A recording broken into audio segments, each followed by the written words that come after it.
Halo semuanya, nama saya Jevanya Angelika Stumayang dengan NIM akhir 073. Hari ini saya akan melaksanakan ujian akhir semester Hukum Internasional Publik dari kelas A dengan membahas kasus nomor 1, yaitu terkait invasi Rusia terhadap Ukraina dikaitkan dengan tanggung jawab hukum internasional. Pertama, kita akan membahas dulu terkait pengertian dari tanggung jawab negara.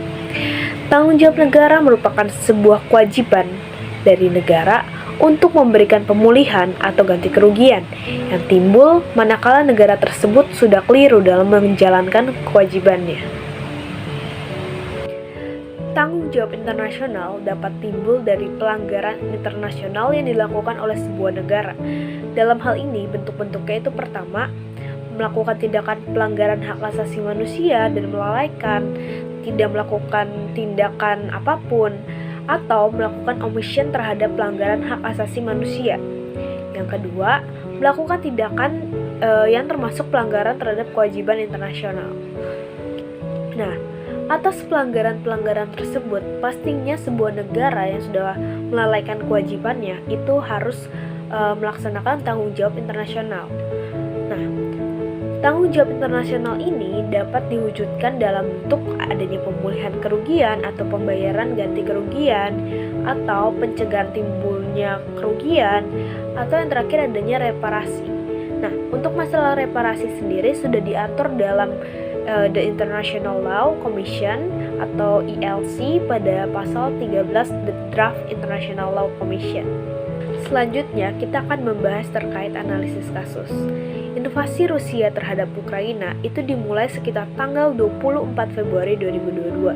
Nah, invasi ini bermula atas dasar perintah dari Presiden Rusia yaitu Vladimir Putin melalui pidatonya yang mengakui kemerdekaan dua wilayah Ukraina, yaitu ada wilayah Donetsk dan Luhansk, dan adanya penandatanganan kemerdekaan terhadap dua wilayah tersebut sebagai sebuah negara merdeka oleh Presiden Rusia pada saat itu. Nah, invasi ini juga dilatar belakangi adanya kekhawatiran Rusia kalau si Ukraina ini bergabung dengan NATO. Hal ini disebabkan karena posisi Ukraina itu berbatasan langsung dengan wilayah Rusia.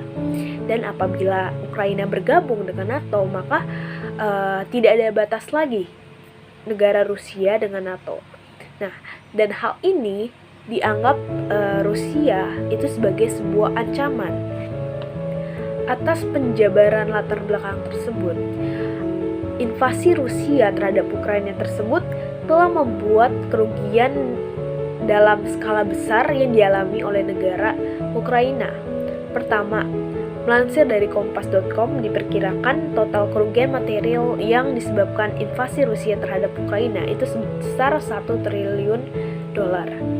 Yang kedua, invasi ini juga telah memakan banyak korban. NATO memperkirakan sekitar 7.000 hingga 15.000 tentara Rusia tewas, dan menurut Presiden Ukraina ada sekitar 1.500 prajurit Ukraina yang tewas selama 2 minggu sejak perang dimulai, dan ribuan orang-orang sipil termasuk anak-anak itu turut menjadi korban.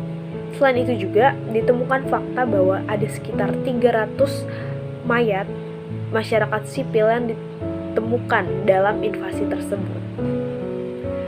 Selanjutnya kita akan membahas terkait analisis kasus. Seperti yang saya sudah sebutkan sebelumnya bahwa invasi Rusia terhadap Ukraina ini bermula karena adanya fakta bahwa Rusia telah memberikan kedaulatan kepada dua wilayah separatis Ukraina yaitu Donetsk dan Luhansk sebagai sebuah wilayah yang merdeka. Nah, jika kita mengupas dari sisi hukum internasional yang menyebutkan bahwa tiap-tiap negara harus memiliki kewajiban menghormati kedaulatan negara lain yang disesuaikan dengan asas persamaan atau Doctrine of Equality dan juga dengan asas kedaulatan negara.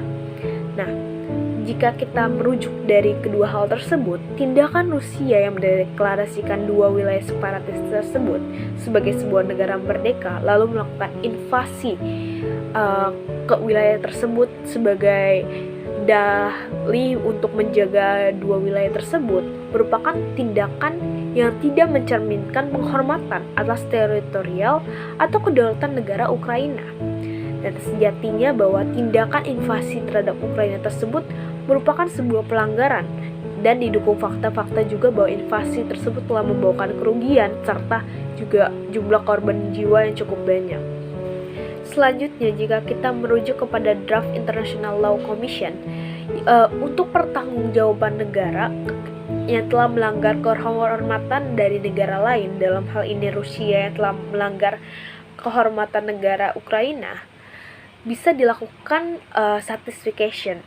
Cara pertanggungan melalui satisfaction ini dapat dilakukan dengan perundingan dari wakil-wakil negara, di mana negara yang bersalah, dalam hal ini Ukraina, harus mengajukan permohonan maaf secara resmi dan memberikan jaminan bahwa tidak akan mengulangi perbuatannya.